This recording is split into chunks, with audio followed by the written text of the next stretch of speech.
এইবাৰ বৰপেটা দখলৰ তৎপৰতা মিত্ৰগোটৰ অগপ বিজেপি মিলি বৰপেটাত ব্যাপক প্ৰচাৰ অভয়াপুৰীত অগপ বিজেপিৰ নিৰ্বাচনী সভা এই নিৰ্বাচনী সভাখনলৈ মন কৰক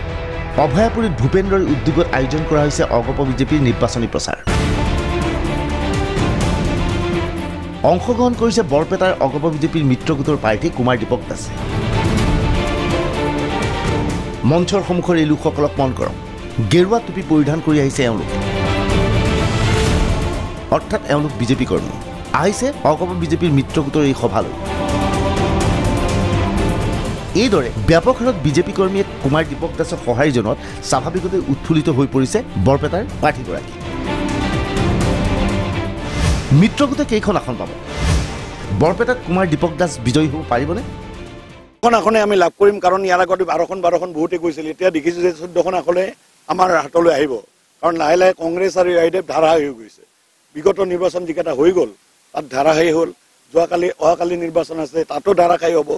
আৰু ঠিক নিৰ্বাচনটো বৰপেটাতো ধাৰাবাহিক হ'বই আপোনালোকে নিজে জানে আৰু ধুবুৰীত আপোনালোকে এতিয়া গ'লেই যায় ভূপেন্দ্ৰ এৰঙেৰে সদায় গৈ আছে তেওঁ ইনচাৰ্জ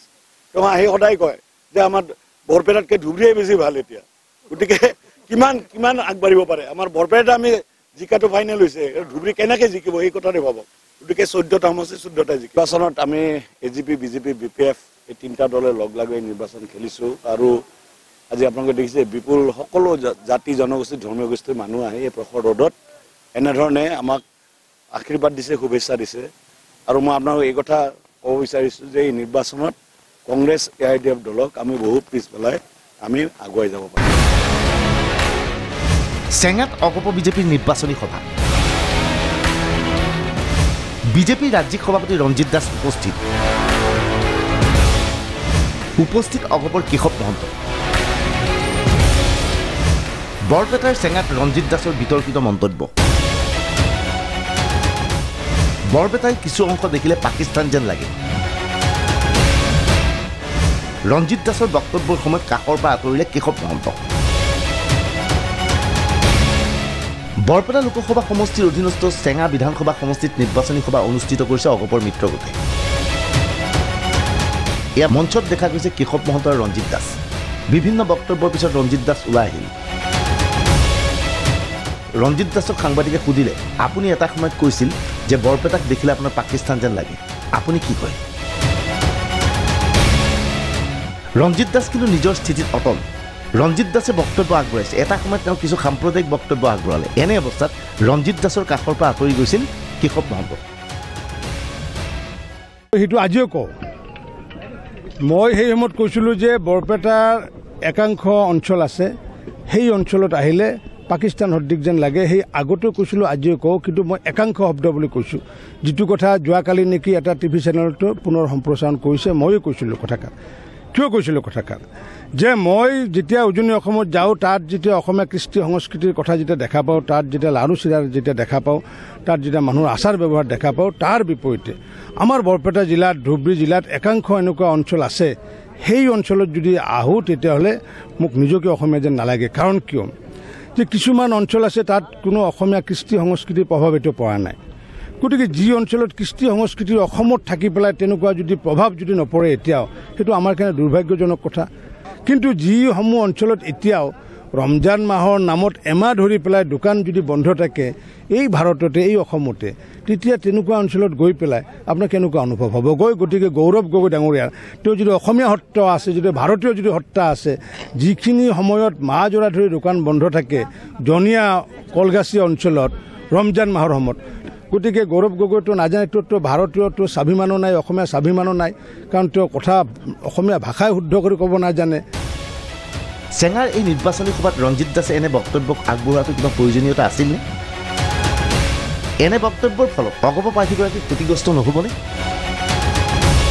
কিন্তু ৰঞ্জিত দাসে দাবী কৰে বৰপেটা লোকসভা সমষ্টিৰ পৰা কুমাৰ দীপক দাস বিজয়ী হ'ব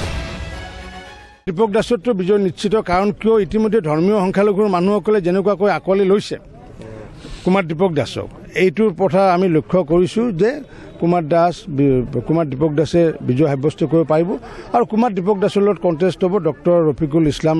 UDFৰ ইছলাম। এইখিনি সময়তে বৰপেটা লোকসভা সমষ্টিত বৃহস্পতিবাৰে নিৰ্বাচনী প্ৰচাৰ চলাইছিল প্ৰদেশ কংগ্ৰেছৰ সভাপতি ৰিপুণ বৰাই। ৰিপুণ বৰাই এই সভাত বিজেপি চৰকাৰক তীব্ৰ ভাষাৰে আক্ৰমণ কৰে। একমাত্ৰ বিজেপি আৰু AGPয়ে কৰিব, গতিকে ৰাইজে বিজেপি AGPক ভোট দিব লাগে, ৰাইজে ভোট দিলে। আৰু আজি আপোনালোকে দেখিছে AIDF আৰু কংগ্ৰেছৰ বুজাবুজি হৈছে নেকি? AIDF সংক্ৰান্তত দুই দলৰ ভিন্ন স্থিতি। কংগ্ৰেছ আৰু AIDFটো আমি আগৰ পৰা কৈ আছিলোঁ এটা মুদ্ৰাৰ এপিটি আৰু যাৰ কাৰণে তেওঁলোকে সহায় কৰিছে। আজি 3টা সমষ্টিত দি পেলাই বাকী সমষ্টিত UDFে প্ৰাৰ্থী দিয়া নাই, গতিকে এইটো জল পটকৈ ওলাই পৰিছে যে তেওঁলোকে যে কংগ্ৰেছক যে সহায় কৰিছে। গতিকে তেওঁলোকে কংগ্ৰেছক সহায় কৰিছে, এতিয়া তেওঁলোকে বিচাৰি আছে যে যাতে UDFে যাতে বাকী 3টা সমষ্টিত যাতে জয়লাভ কৰেগৈ। গতিকে যিহেতু ইতিমধ্যে তাৰে এটা কৰিমগঞ্জতো আমাৰ ভাৰতীয় জনতা পাৰ্টীৰ ইতিমধ্যে অহাটো নিশ্চিত হৈছেগৈ, গতিকে বাকী দুটাৰ কাৰণে তেওঁলোকে তুমুল প্ৰতিদ্বন্দ্বিতা কৰি আছেগৈ। এতিয়া ৰাইজে যদি বৰপেটাবাসী ৰাইজে মই ভাবোঁ যে সেই ভুল নকৰি পেলাই অসম গণ পৰিষদৰ প্ৰাৰ্থীকে দিবগৈ। আৰু ইতিমধ্যে ধুবুৰীত UDF দল তেওঁলোকে যে হাৰিব এইটো নিশ্চিত হৈছেগৈ। কি যে AIUDFৰ সভাপতি আজমল ডাঙৰীয়াই তেওঁ নিজৰ গোটেই দুৰ্বলতাবিলাক ঢাকিবলৈ মানুহে কেতিয়া মিছাৰ আশ্ৰয় লয়, যেতিয়া মানুহৰ হাতত সবল যুক্তি নাথাকে, আত্মপক্ষ সমৰ্থনৰ কাৰণে যেতিয়া যায়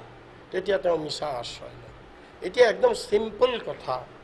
এলায়েন্স কেতিয়া হয় আৰু এলায়েন্স হ'লে আপোনালোকে সবেই দেখি আছে এলায়েন্স কোনটোক কয়, পলিটিকেল এলায়েন্স। এলায়েন্সত যিটো পাৰ্টিৰ MP বা MLA থাকিব সেই পাৰ্টিৰ বিপৰীতে আন পাৰ্টিয়ে কেণ্ডিডেট দিব নালাগিব।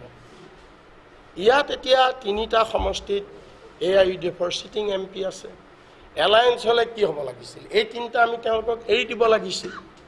আমি ইয়াত প্ৰাৰ্থী দিব নালাগিছিল, এই 3টা এৰি দিব লাগিছিল, তেতিয়াহে এলায়েন্স হ'লহেঁতেন। আমিতো এৰি দিয়া নাই। এতিয়া আমাৰ কোনটো দুৰ্বল প্ৰাৰ্থী আপুনি কওকচোন? আব্দুল খালেক কোন যুক্তিত দুৰ্বল প্ৰাৰ্থী? এই কি আমাৰ আবু তাহেৰ বেপাৰী কোন যুক্তিত তেওঁ দুৰ্বল প্ৰাৰ্থী? তেওঁলোকে যে কৈছে এইবিলাক হৈছে এটা অপপ্ৰচাৰ। এতিয়া বৰপেটা আকৰ্ষণৰ কেন্দ্ৰবিন্দু হৈ গৈছে। অগপৰ বিজেপিয়ে সৰ্বশক্তি প্ৰয়োগ কৰিছে কংগ্ৰেছ আৰু AIUDFে। মূলতঃ তিনিকোণীয়া প্ৰতিদ্বন্দ্বিতা হ'ব বৰপেটা লোকসভা সমষ্টিত। Bureau report DY365।